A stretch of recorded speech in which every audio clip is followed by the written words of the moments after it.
자, 그럼 이번 시간은 마지막으로 전달의 단계로 이제 답안 작성하는 것에 대해서 우리 같이 한번 집중 학습 한번 해보도록 합시다. 제일 처음에 이제 4-1절에는 뭐냐면 이제 기초적인 계산형 문제 답안 작성하는 거, 수식, 표, 그 다음에 그림 등을 이용하는 이제 답안 작성법에 대해서 설명되어져 있는데 이거는 간단하니까 우리가 대표 문제 2번 요거 한 문제 정도로 끝내도록 합시다. 두 번째는 이제 여러분이 중요한 것이 뭐냐면 답을 구했어도 문제에 따라서 이제 논리적인 답안 작성이 필요한 문제들이 있어요. 증명 문제나 이제 그런 문제들. 그럼 이제 여러분이 이제 논리적인 답안 작성이 대체 무엇이냐? 여러분 논리적인 서술해야 된다 그런 말을 많이 들어봤잖아. 그럼 대체 그것이 무엇인가? 우리 같이 한번 살펴보도록 할 거고요. 마지막은 여러분이 뭐 해야 되는 거야? 시험장에서 여러분이 문제를 풀었어. 답안을 썼어. 그러면 여러분 답안에 대한 자기 확신이 있어야 되는 거죠. 그래서 내가 이제 풀긴 풀었는데 이제 뭐야? 풀긴 풀었는데 이게 맞았나 틀렸나? 뭐 하는 거예요, 그거? 그러니까 자기 답안에 대한 확신을 갖는 이제 방법론에 대해서 우리 같이 한번 이제 살펴보도록 합시다. 선생님이 이제 교재 112쪽에 있나요? 답안 작성에 대한 이제 기본 원칙들을 쭉 적어놨는데 요거에 대해서 이제 간단하게 생각을 해보면 뭐예요? 여러분은 뭡니까? 우리 명제가 이거란 말이야. P면 Q란 말이야. 그러면 뭐니? 우리는 이제 문제를 이제 푼다는 것이 뭐죠? 여기서 출발해서 쭉 논리 전개해서 결론이 오는 거거든. 그래서 나는 이제 가정으로부터 쭉쭉쭉 와서 마지막 결론을 얻어냈다. 뭐 이런 것이 뭐 직접 증명이라든가 뭐 간접 증명이나 수학적 귀납법이라든가 상관없이 주어진 조건으로부터 요 놈을 얻어냈고 요 놈을 얻어냈고 마지막 파이널 결론을 얻어냈다. 뭐라는 거지? 키워드들의 나열이라는 거예요. 그 다음에 이제 두 번째는 이제 뭡니까? 답안 작성의 핵심은 요거고 두 번째는 이제 뭡니까? 그 근거를 서술해야 되는 거죠. 그러면 여기서부터 여기 왔는데 대체 왜 그러느냐? 이건 A 개념 때문에 그렇지 않느냐? 뭐 왜 그러느냐? 왜 그러느냐? 그래서 우리는 논리 전개 단계마다 뭐가 있다는 거지? 근거가 있다는 거죠. 여기서 이제 여러분이 답안 쓸 때 문제점이 생긴다는 거예요. 무슨 문제점이 생긴다는 거죠? 나는 뭡니까? 모든 문제는 모든 논리 전개는 근거가 있는데 그 근거를 다 쓰다 보면 답안지가 너무 뚱뚱해진다는 거죠. 그래서 우리는 키워드는 반드시 서술해야 되는 거죠. 근데 그 근거는 여러분이 시험지의 여백에 따라서 자세히 써야 될 필요성이 있는 대학도 있고요. 아니면 이제 그걸 간략하게 써야 되는 대학이 있다. 이게 근거를 쓰는 이제 기본 원칙은 뭐예요?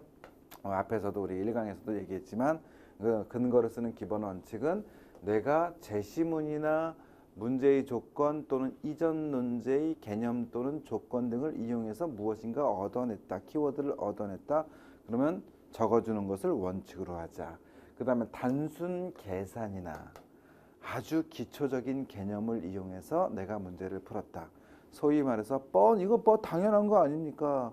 그 당연하다고 생각되는 것은 생략해도 된다. 근데 이제 여기서 이제 문제점이 생겨요. 선생님, 이게 당연한 건가요? 나한테 물어보면 안 돼. 여러분 자신이 생각하는 거야, 당연하다는 건. 내가 부드럽게 논리 전개가 돼서 이건 이렇게 논리 전개했어. 그러면 여러분한테 문제 풀 때 당연한 내용이야. 근데 이제 뭡니까? A라는 친구는 당연한 내용인데 B 내용은 뭡니까? 막 고민해서 이거 적용하면 되겠다. 그럼 뭔가 했어요. 그럼 그 친구한테는 당연한 게 아니에요. 그래서 뭡니까? 당연하다는 것은 뭐가 있는 거야? 일종의 개인의 수학 실력 차가 있다고 볼 수가 있어요. 알겠어요? 그래서 대학에서 교수님들이 이제 발표한 답안은 학생 눈높이에 맞추지 않는 답안 같은 경우는 너무 압축돼 있어. 대표적인 대학이 이제 연대야. 한 3줄이면 끝나. 그 3줄을 학생들에게 이렇게 뭡니까? 이게 대체 무슨 소리야? 이렇게 되는 거예요.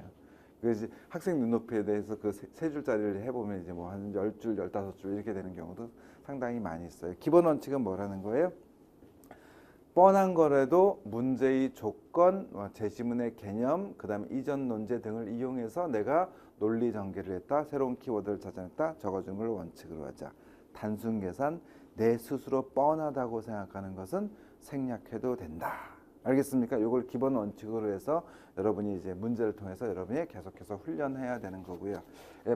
집중 훈련은 우리가 뭡니까? 여기는 압축 강의니까 우리가 기본 강좌에서 이제 추후 강좌의 기본 강좌에서 이제 쭉 여러분이 학습할 내용이라고 볼 수 있어요. 그 다음에 이제 뭡니까? 학생들이 뭡니까? 어저께도 현장 강의하는데 물어보더라고요. 내가 열받아서 죽는 줄 알았어요. 선생님 그림 그려도 되나요? 그렇게 하더라고. 첨삭을 어저께 하는데 한 친구 옆에 답안이 있었어. 답안이 있는데 자기는 그림 안 그려 그 수식까지 문제 풀었거든. 옆에 있는 답안 보고 선생님 그림 그려도 되나요? 야만 당연히 되지. 예. 그림 그리는 게 훨씬 좋은 거야. 시각적으로 전달력 있는 답안이야. 여러분이 사실 뭡니까? 글만 이렇게 써봐. 눈에 잘 안 들어오거든. 글하고 소식. 그림이나 표로 일목요연하게 정리가 돼 있으면 뭡니까? 채점하기가 편하다는 거야. 전달력 있는 답안이 된다는 거야. 그래서 우리는 적극적으로 이제 뭡니까? 표하고 그림을 이용해서 문제를 해결할 때 이제 주의점이 있어요. 여러분이 이제 표, 그림으로 이용하라 그러면 표는 표대로 있고요. 수식은 수식으로 해서 두 개를 연결을 안 시켜놔. 알겠어요? 그 연결은 뭡니까? 채점을 네가 알아서 이렇게 하는 경우가 있어요. 반드시 표나 그림이 있으면 그놈에 대한 설명이나 모요사가 여러분 뭡니까? 글로 쓴 설명에 반드시 이제 있어야 된다. 이게 이제 기본적인 내용이고요. 그다음에 논리적인 서술은 우리가 요때 이제 좀 자세히 한번 설명할 건데 이제 기본적인 내용은 이거죠. P면 Q라는 명제가 있어요. 그럼 나는 이제 뭡니까? 이 Q라는 명제를 이용해서 문제를 푼다는 것은 이 결론을 이용해서 나는 주어진 문제를 내가 풀겠다는 거거든. 오케이? 그러면 이제 뭡니까? 여러분이 이제 뭡니까? 이 Q를 이용해서 문제를 풀어서 답을 구했단 말이야. 그럼 답안에는 뭐가 필요하죠? 논리적인 답안에는 이 결론을 가정을 만족해야 이 결론을 내가 쓸 수 있는 거죠. 그렇죠? 그래서 이 가정을 만족한다는 것을 답안지에 언급하고 결론을 이용해서 문제를 풀었다. 이게 뭡니까? 논리적인 답안의 가장 기본적인 내용입니다. 알겠어요? 근데 이제 여기서 논리적 서술이 이제 필요한 문제는 이제 좀 덩치 큰 공식이나 제시문에 낯선 개념이 나와 있어요. 그냥 결론을 이용해서 여러분은 풀기 단계에서 풀자고요. 그다음 논리적인 서술은 여러분이 명확히 개념을 이해해서 여러분이 써야 된다. 우리가 이제 요 문제는 우리 두 문제, 대표는 이제 1번, 2번 가지고 이제 논리적인 답안에 대해서 우리 같이 한번 살펴보도록 할 거예요. 그 다음에 이제 선생님이 강조하는 것이 뭐냐면 작년에 이제 시험 본 많은 친구들이 뭡니까? 호소를 했단 말이야. 답안지가 부족해요. 옛날보다 편해졌지. 옛날엔 답안지에 채울 게 없었어. 왜? 문제를 못 풀었으니까. 알겠어요? 문제가 막 풀린단 말이야. 그래서 내가 논술 좀 배웠단 말이야. 막 근거 막 쓴단 말이야. 쓰다 보니까 1번, 2번, 3번 쓰다 보니까 문제는 두 문제가 나왔는데 답안지 여백이 없네. 이런. 알겠습니까?